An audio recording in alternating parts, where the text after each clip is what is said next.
여호와여, 내 기도를 들으시고 나의 부르짖음을 주께 상달하게 하소서. 나의 괴로운 날에 주의 얼굴을 내게서 숨기지 마소서. 주의 귀를 내게 기울이사 내가 부르짖는 날에 속히 내게 응답하소서. 내 날이 연기같이 소멸하며 내 뼈가 숯같이 탔음이니이다. 내가 음식 먹기도 잊었으므로 내 마음이 풀같이 시들고 말라버렸사오며 나의 탄식 소리로 말미암아 나의 살이 뼈에 붙었나이다. 나는 광야의 올빼미 같고 황폐한 곳의 부엉이같이 되었사오며 내가 밤을 새우니 지붕 위에 외로운 참새 같으니이다. 내 원수들이 종일 나를 비방하며 내게 대항하여 미칠 듯이 날뛰는 자들이 나를 가리켜 맹세하나이다. 나는 죄를 양식같이 먹으며 나는 눈물 섞인 물을 마셨나이다.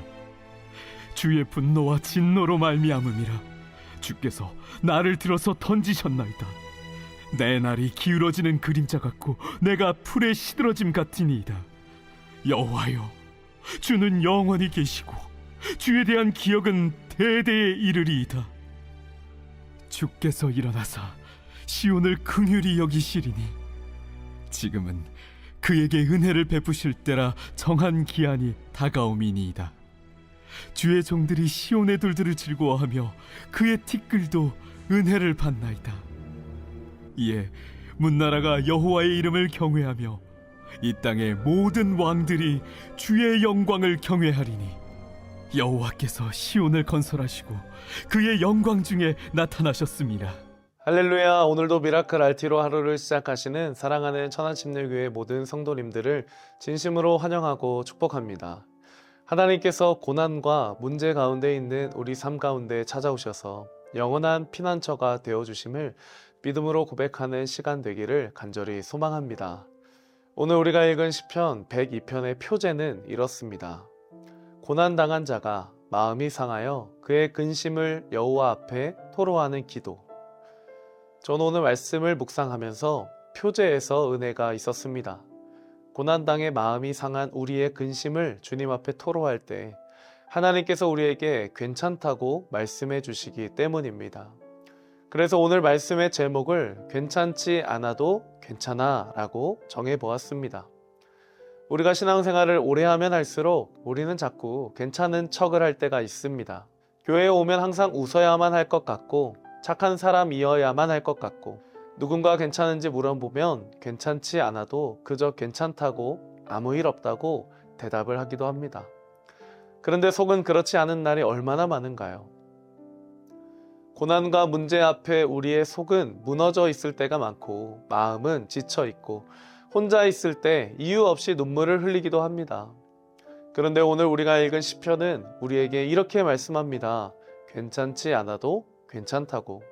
괜찮지 않은 마음 그대로 하나님 앞에 나오라고 말씀하고 있습니다. 왜냐하면 어떤 고난과 문제가 있다 할지라도 하나님은 영원히 변치 않으시는 분이시기 때문입니다. 우리의 상한 마음 그대로 영원하신 하나님 앞에 나아갈 때 우리는 다시 일어서고 다시 살아나게 됩니다. 오늘 우리의 고난과 아픔을 외면하지 않으시는 주님의 은혜에 감사하는 복된 주일 되기를 소망합니다. 오늘 시편 기자는 지금 전혀 괜찮은 상태가 아닙니다. 본문 3절부터 11절까지 그의 고난의 상황에 대해서 주님 앞에 토로하고 있습니다. 내 날이 연기같이 소멸합니다. 내 뼈가 풀같이 시들어 버립니다. 밥 먹는 것도 잊어버렸습니다. 너무 외로워서 광야의 올빼미 같고 지붕 위에 외로운 참새 같습니다. 게다가 사람들은 나를 비방하고 조롱합니다. 이게 시편 기자의 상태입니다. 몸도 마음도 관계도 모든 것이 무너졌습니다. 그는 한마디로 괜찮지 않은 상태였습니다. 그런데 놀라운 것은 그가 이 괜찮지 않음을 숨기지 않았다는 것입니다. 하나님 앞에서 괜찮은 척 꾸미지 않았습니다. 포장하지 않았습니다. 잘 믿는 사람처럼 보이려 애쓰지 않았습니다. 그는 자신의 감정, 아픔, 눈물 그대로 주님 앞에 토로하며 기도했습니다. 하나님은 괜찮은 사람을 찾는 것이 아닙니다. 하나님은 괜찮은 척 하지 않는 사람을 가까이 하십니다. 시편 34편 18절은 이렇게 말씀하고 있습니다. 여호와는 마음이 상한 자를 가까이 하시고 충심으로 통회하는 자를 구원하시는도다. 아멘. 혹시 오늘 말씀을 들으시면서 마음이 상한 분들이 있다면 숨기지 마시길 바랍니다. 혹시 너무 지쳐서 기도할 힘도 없다면 그 지친 마음 그대로 하나님께 나아가시기를 바랍니다. 혹시 믿음이 흔들리는 것 같아 부끄럽다면 그 흔들림 그대로 주님 앞에 들고 나아가시기를 바랍니다.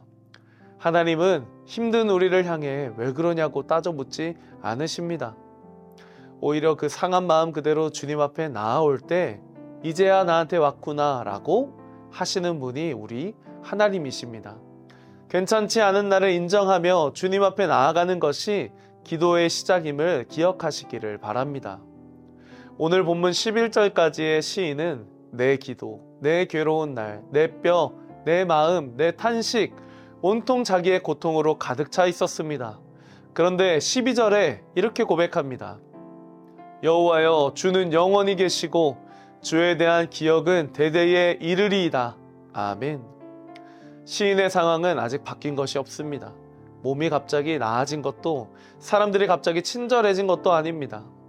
형편도 그대로입니다. 그런데 그의 시선이 바뀌었습니다. 자기 자신에게 고정되어 있던 눈이 영원하신 하나님께로 옮겨졌습니다. 이게 믿음입니다. 믿음은 나는 괜찮다고 우기는 것이 아닙니다. 믿음은 나는 괜찮지 않아도 우리 주님은 영원하시다라고 고백하는 것입니다. 나는 그림자처럼 기울어지고 연기처럼 사라질지라도 주님은 흔들리지 않고 영원히 계신 분이십니다. 그래서 오늘 시인과 같은 상황에 있는 성도님들이 계시다면 이렇게 고백해보면 어떨까요? 주님, 저는 괜찮지 않습니다. 그러나 주님은 영원하십니다. 이 고백을 드릴 수 있다면 이미 여러분은 회복되고 있고 살아나는 중입니다. 상황이 바뀌기 전에 먼저 여러분의 시선, 우리의 시선이 바뀌고 그 시선이 바뀌면 그 상황 속에서도 살아갈 힘이 새로 생깁니다. 마지막으로 13절의 말씀을 읽겠습니다. 주께서 일어나사 시온을 긍휼히 여기시리니 지금은 그에게 은혜를 베푸실 때라 정한 기한이 다가옴이니이다. 아멘. 하나님은 모든 것에 정하신 때가 있습니다.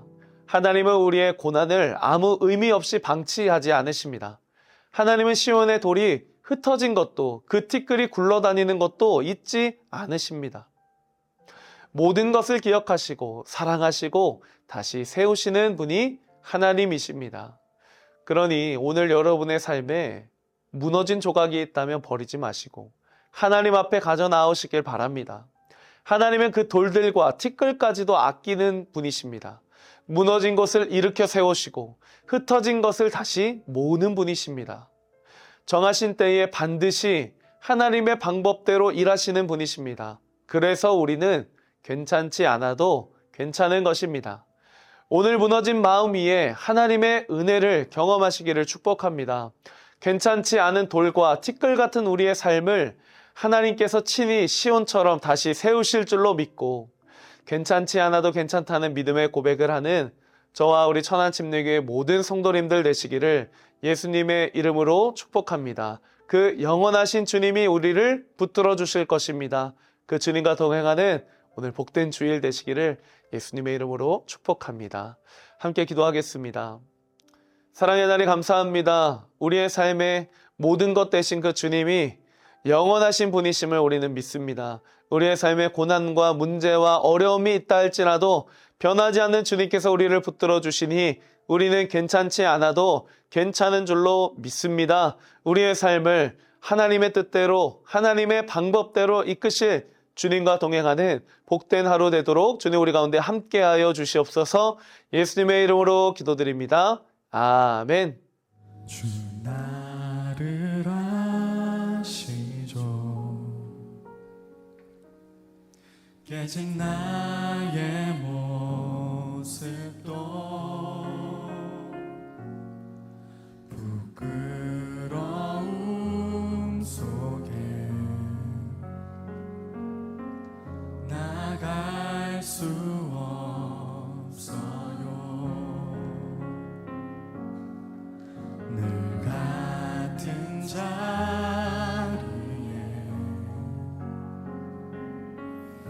계시는 나의 주님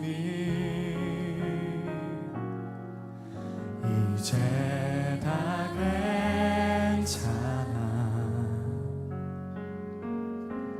주가 말씀하시네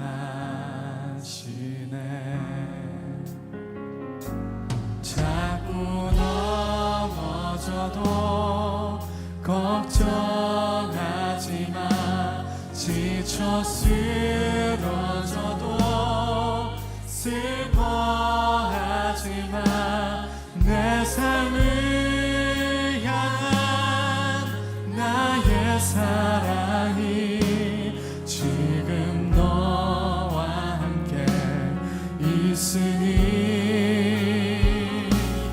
막막한 시간 속 아파할 때도 조각난 내 삶이 초라할 때도 괜찮아 내가 여기 있으니 조금 힘들어도 괜찮아 괜찮지 않아